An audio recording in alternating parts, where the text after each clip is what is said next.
তো দেখো আমি এই ইউনিক ট্রিকটি একটি উদাহরণের মাধ্যমে তোমাদেরকে বোঝানোর চেষ্টা করছি যাতে তোমরা রিলেট করতে পারো।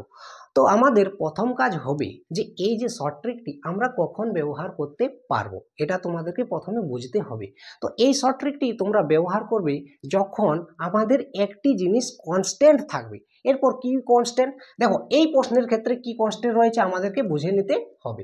তো দেখো কি বলেছে না 12 জন শ্রমিক একটি কাজ 5 ঘন্টায় করতে পারে, 15 জন শ্রমিক ওই কাজ কত সময় করবে আমাদেরকে বের করতে বলেছে।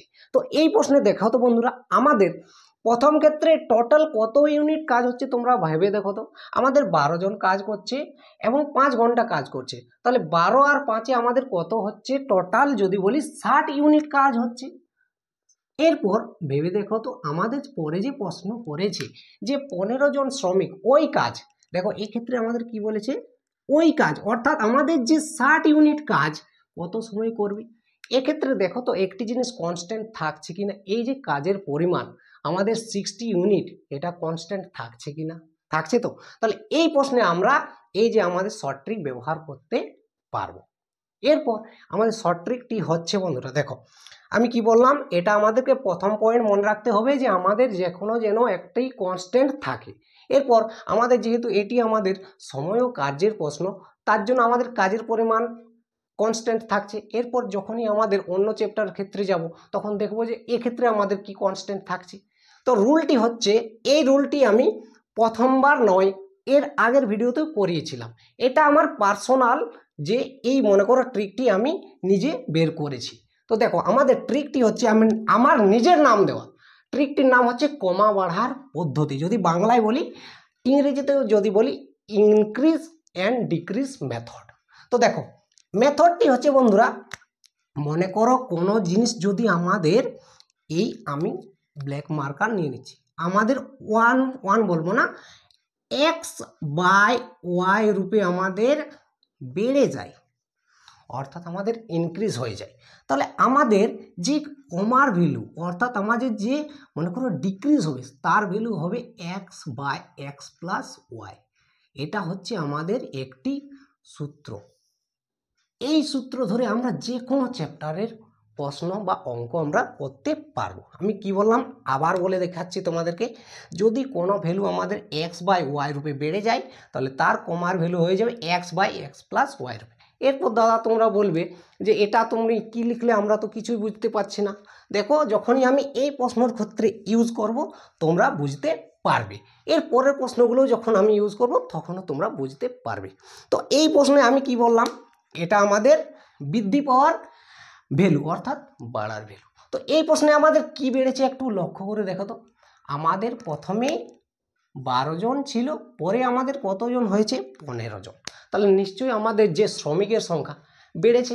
কত বেড়েছে না 12 জন আমাদের প্রথমে ছিল, বাট আমাদের পরে কতজন হয়েছে না 15 জন, তাহলে আমাদের বেড়েছে কত বন্ধুরা 3 জন বেড়েছে।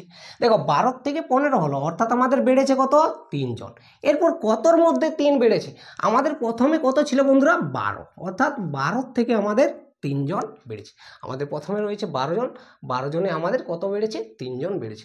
অর্থাৎ এটাকে যদি আমরা কাটাকাটি করি তাহলে 3 একে 3, 3 4 12, আমাদের বেড়েছে 1-এর 4 অংশ বেড়েছে। এরপর তোমরা রিলেট করো এই সূত্রের সাথে, দেখো তো এই সূত্রের সাথে আমাদের রিলেট হচ্ছে কিনা।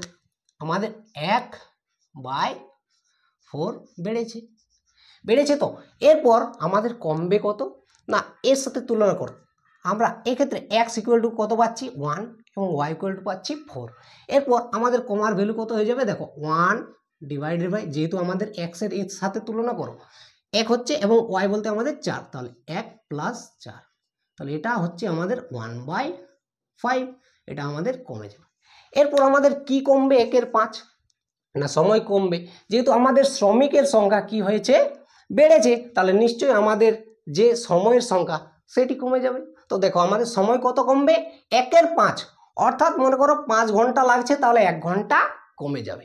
দেখো তাহলে আমাদের এই ক্ষেত্রে এই প্রশ্নের ক্ষেত্রে আমাদের 5 ঘন্টায় সময় লেগেছিল, তাহলে 5 ঘন্টায় যদি 1 ঘন্টা কমে যায় তাহলে আমাদের উত্তর কত হবে 4 ঘন্টা। এরপর তুমি অন্যভাবে করতে পারো যে কিভাবে, মনে করো এই প্রশ্নের ক্ষেত্রে এক্ষেত্রে আমাদের মনে করো যদি 15 ঘন্টা দেওয়া থাকতো। সেক্ষেত্রে আমরা কি করতাম, 1-এর 5 তার সাথে সাথে আমরা 15 গুণ করে দিতাম, তাহলে 5 3-এ আমাদের কত হয়ে যেত 15। অর্থাৎ 15 ঘন্টা যদি এই ক্ষেত্রে আমাদের থাকতো তাহলে আমাদের 3 ঘন্টা কম করে দিতাম, অর্থাৎ আমাদের উত্তর হয়ে যেত 12 ঘন্টা। কিন্তু আমাদের এই প্রশ্নে কত রয়েছে বন্ধুরা, যেহেতু আমাদের 5 ঘন্টা রয়েছে, আমরা 5 দিয়ে গুণ করতে পারি, তাহলে 5 একে 5, অর্থাৎ একে একে আমাদের কত হয়ে যাচ্ছে 1। তাহলে আমাদের 5 ঘন্টায় কত কমাতে হবে না 1 ঘন্টা, অর্থাৎ 5 ঘন্টা যদি 1 ঘন্টা কমিয়ে দিই তাহলে আমাদের উত্তর হয়ে যাবে কত 4 ঘন্টা। দেখো আমাদের কোন অপশানের মধ্যে রয়েছে, বি অপশানের মধ্যে রয়েছে, উত্তর হয়ে গেল। এটা তোমাদের হয়তো যারা প্রথমবার শিখছো তাদের একটু জটিল মনে হতেই পারে, কিন্তু যখন এই রুলটি তোমরা একবার শিখে নেবে, তোমরা যখনই প্রতিটি চ্যাপ্টার ব্যবহার করতে পারবে তখনই তোমাদের কি বলবো ইন্টারেস্ট জেগে যাবে এই যে আমাদের শর্ট ট্রিকের ক্ষেত্রে, কারণ প্রতিটি চ্যাপ্টার ক্ষেত্রে ইউজ করতে পারবে না। এখনই আমি তোমাদেরকে দেখাচ্ছি, দেখো পরের প্রশ্নে যে কিভাবে আমরা এটি শর্ট করার ক্ষেত্রে কাজে লাগাতে পারবো। তো দেখো আবার একবার রিপিট করে দিচ্ছি তোমাদেরকে ভালোভাবে বোঝানোর জন্য। যেহেতু আমাদের এই প্রশ্নে 12 জন শ্রমিক 5 ঘন্টায় কাজ করে, কিন্তু তারপরে বলেছে যে 15 জন শ্রমিক ওই কাজ কত করবে, তাহলে যেহেতু আমাদের মোট সময়ের পরিমাণ সময় নয়, আমাদের কাজের পরিমাণ কনস্ট্যান্ট রয়েছে, তাহলে আমরা এই পদ্ধতি ব্যবহার করতে পারি। আমাদের নিয়ম কি, যদি x/y রূপে কিছু বেড়ে যায় তাহলে x/x+y রূপে আমাদের কমে যাবে। তো এই প্রশ্নে আমরা দেখতে পাচ্ছি যে 12 জন শ্রমিকের থেকে আমাদের 3 জন শ্রমিক বেড়েছে, অর্থাৎ 1-এর 4 বেড়েছে, তাহলে কমবে কত 1-এর 5। 1-এর 5 যদি আমরা 5 ঘন্টায় করি আমাদের 1 ঘন্টা কমছে, অর্থাৎ 4 ঘন্টা লাগছে, আমাদের উত্তর হয়ে গেল। এটা বলছি তো তোমাদের প্রথমবার হয়তো জটিল মনে হতে পারে। এরপর দেখো আমাদের যেহেতু 5 ঘন্টায় কাজ হচ্ছে, তোমরা যদি অপশানগুলো লক্ষ্য করো বন্ধুরা, অনেক সময় আমাদের অপশান এলিমেন্ট করেও উত্তর হয়ে যায়। কিভাবে দেখো, যেহেতু 12 জন শ্রমিক 5 ঘন্টায় করে, নিশ্চয়ই 15 জন শ্রমিক আমাদের 5 ঘন্টার থেকে কমই করবে, তাহলে আমাদের এই 6 ঘন্টার অপশানও গেল এবং 5 ঘন্টার অপশানও চলে গেল। এগুলো তো হবে না, যদি এগুলো দিয়ে আসো তাহলে তোমরা মহা পাপ করে চলে আসছো। তো এই দুটোর এই 3 ঘন্টা এবং 4 ঘন্টার মধ্যে উত্তর হবে, তার জন্য একটু আমাদের খেটে নিলেই উত্তর হয়ে যেত। এরপর তোমরা যদি এটা কাটাকাটি করে করতে চাও তোমরা করতে পারো, খুব সহজেই হয়ে যাবে। কিন্তু এরপরে যে মনে করো 3 নম্বর প্রশ্নটা আমি রেখেছি তোমাদের ক্ষেত্রে আয়তক্ষেত্রে, সেই প্রশ্ন তোমরা শর্ট ট্রিকে বা তোমরা যে মেথডেই জানো না কোনো, তোমরা আমাকে করে দেখাবে, দেখবে তোমাদের কি পরিমাণ সময় লাগছে এবং এই শর্ট ট্রিক ধরে কি পরিমাণ সময় লাগছে তোমরা নিজেরাই যাচাই করে নিও। আমি 3 নম্বর প্রশ্নের কথা বলছি বারবার। তো দেখো এটা আমাদের 60 ইউনিট কাজ হয়েছে। এরপর আমাদের যেহেতু পরের বার আমাদের 15 জন হয়েছে, 15 দিয়ে যদি আমরা কেটে দিতাম 15×4 = 60, তাহলেও আমাদের 4 ঘন্টা লাগতো। এইভাবেও তোমরা করতে পারতে, বাট এই নিয়মটি আমি শেখার জন্য এটাই সাজেস্ট করছি, যেহেতু আমাদের প্রতিটি চ্যাপ্টার ক্ষেত্রে কাজে লাগবে। আশা করি তোমরা এই প্রশ্নটি বুঝতে পেরেছো। তো চলো পরের প্রশ্নে চলে যাই।